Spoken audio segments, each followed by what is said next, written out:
안녕하세요 여러분, 이인철 변호사입니다.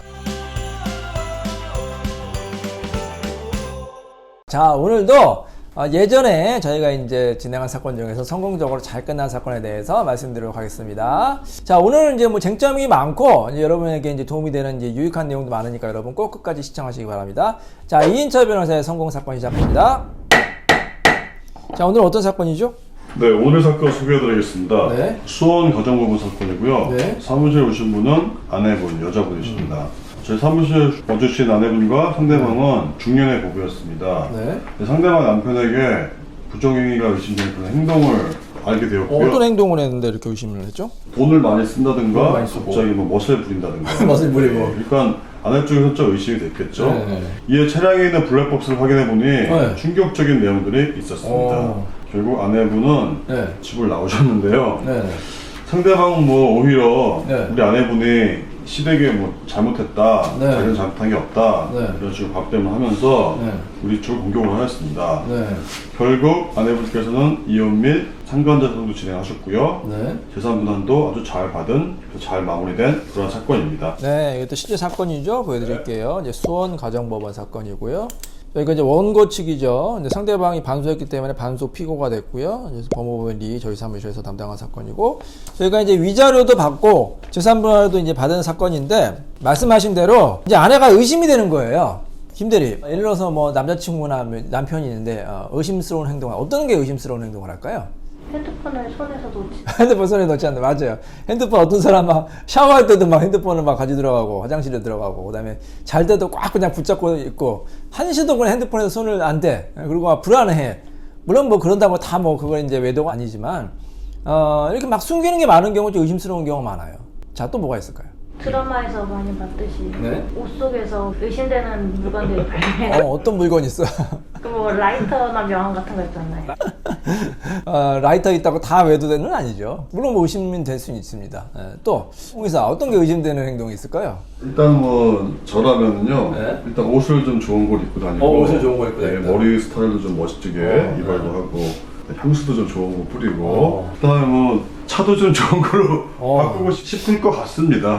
그래서 이제 밤에 좀 늦게 들어오게 되겠죠. 네네. 그러면 이제 주로 남자들이 뭐라고 핑계를 대죠? 사업이나 일 때문에 바빠서 늦는다. 네네. 뭐 이렇게 얘기를 할 것 같습니다. 네. 여러 가지 이제 행동을, 근데 저희가 이제 뭐 상담을 많이 하니까 이제 여러 가지 말씀하세요. 근데 말씀하신 게 다 핸드폰, 휴대폰을 이제 손에서 놓지 않는다. 갑자기 멋을 부린다. 늦게 들어온다. 뭐 외박을 자주 한다.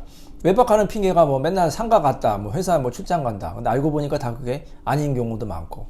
자, 그래서 이제 아내가 남편의 행동이 의심되지만 의심만 갖고는 안 되거든요. 제가 항상 말씀드렸죠. 가장 중요한 게 뭐예요? 재판에서. 증거. 부부싸움에서도 가장 중요한 게 증거예요.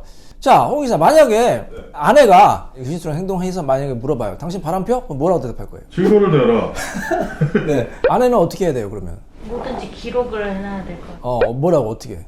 뭐 늦게 온다고 했던 카톡이라든지 멋을 부렸으면은 사진들, 뭐 영상들, 말씀하셨던 것처럼 블랙박스. 그러니까 이제 그 정도만 가지고는 안 되고 확실한 증거가 있어야 돼요. 우리가 재판에서 이기려고 해도 확실한 증거가 필요하지만 부부싸움에 이기려고 해도 확실한 증거가 있어야 돼요. 그래서 상대방이 발뺌을 못 하거든. 예를 들어서 아까 막 블랙박스를 봤다고 했잖아요. 블랙박스에 봤더니 다른 여성과 막 차에 타고 아니면 전화를 한다든지 아니면 애정 표현을 한다든지 심지어는 차 안에서 막 스킨십 하는 게 다 이제 이게 사람들이요. 블랙박스가 그냥 밖에 풍경만 찍힌다고 생각하는 경우가 많아요. 근데 요즘 블랙박스 성능이 좋아가지고 안에 대화나 내용까지 다 녹음되는 기능이 있어요. 자기도 모르게 다 녹음이 되는 거예요. 그걸 모르는 경우가 있거든요.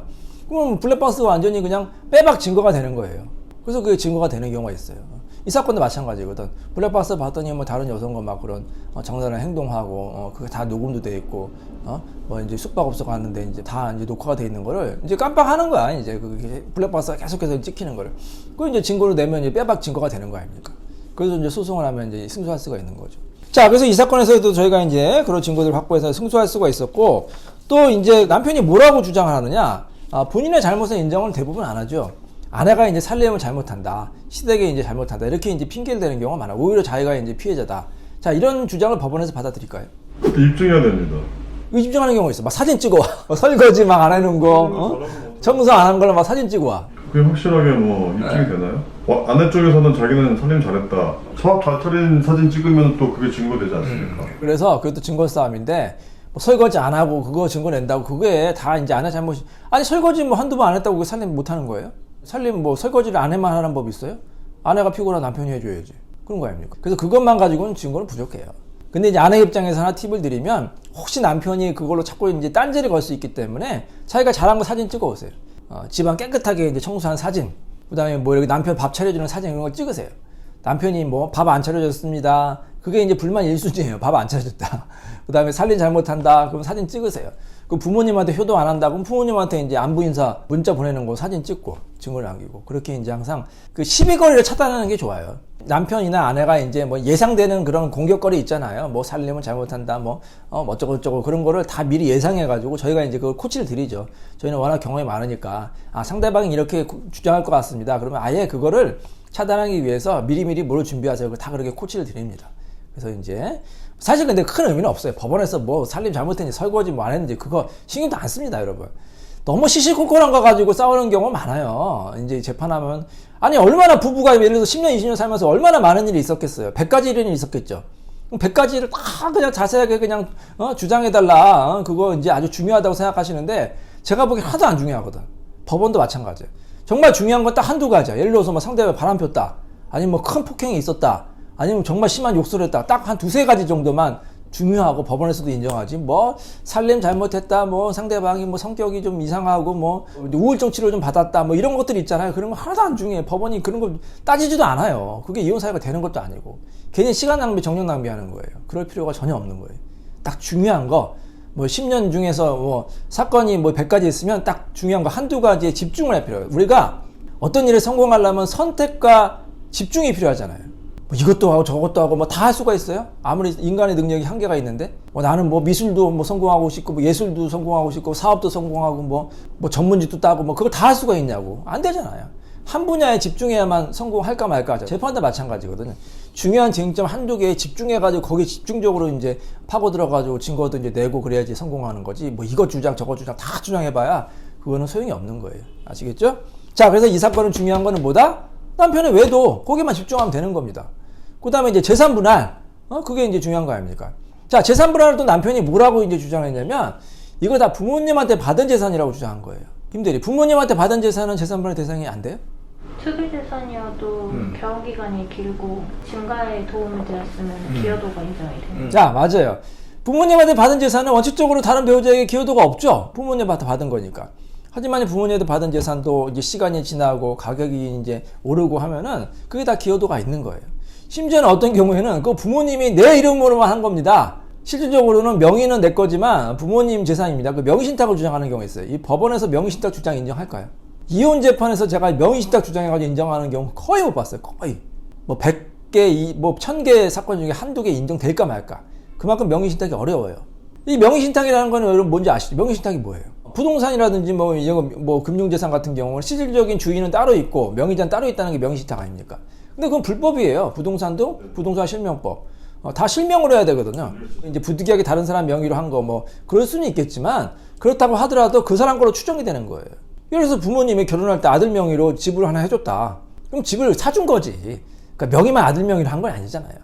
근데 부모님들은 이제 나중에 억울하니까 이제 그거 명의만 아들 거고 이제 며느리한테 뺏기기 싫으니까 부모님 거다 주장하는 경우가 있는데, 그럼 만약 인정받으려면 아들 상대로 소송해서 이기면 인정받을 수 있어.